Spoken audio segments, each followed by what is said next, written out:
Hello! In this video, I am going to explain how the primary source role-playing activity works. So for this activity, you're going to be generating some role-playing scenarios, and I will give you the parameters that you will use to create these scenarios. So you're going to put yourself in the position of people who lived in a certain place and time in human history. You'll look at some content that will help you understand that experience, and then you will generate and create some scenarios as if you were a person living in that time frame. In this video, I'm going to be giving examples and I'm going to be showing something from a specific content module and a specific semester, but the general way that you do these activities will be true no matter what content module that you're in or what semester you're in. So just pay attention to the specific instructions for your particular content module and semester. So I will give you some instructions each time that will tell you what particular things to watch. I will often give you a video that gives you background about the specific situation. In this example, I'm giving you a background on Hammurabi and his laws. And then I will provide you with one or more primary sources with documents that come from the period and place that we are studying. So you'll read through those various primary sources that I provide, and the information in the primary sources and in the video will help you come up with the scenarios. And then I will tell you what kind of scenarios to create. So in this specific example, I'm telling you to come up with some situations that use information from the laws of Hammurabi.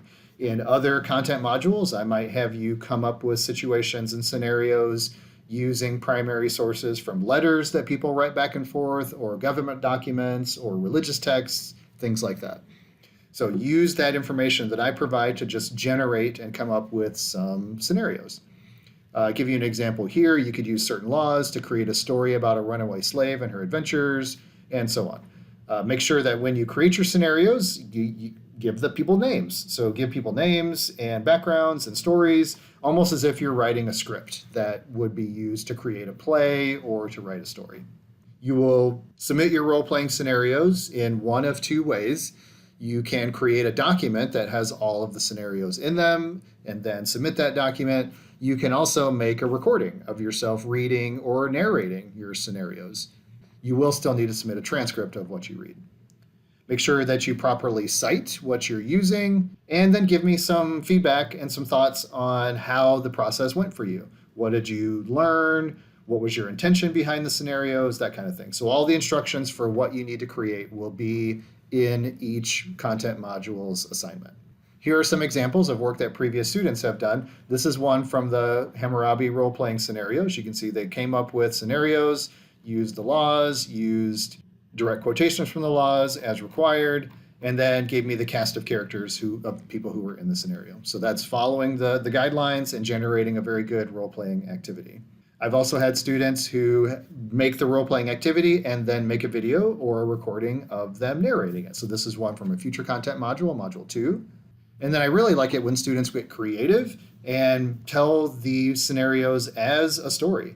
And this is a nice one. This one goes through and again provides all the important information and tells it as if it's a nice running story. So you have lots of options for how you can create your scenarios and how you present them, just so long as everything follows the guidelines provided. And then you'll submit your document or your recordings and your transcript, and I'll give you feedback on them. You'll get a mark of 1 or full credit if you followed all the directions and everything was satisfactory, or you'll get a 0 if you need to revise and resubmit for credit. And that's it. These role-playing scenarios are a lot of fun, and I really look forward to reading them, and I look forward to yours as well.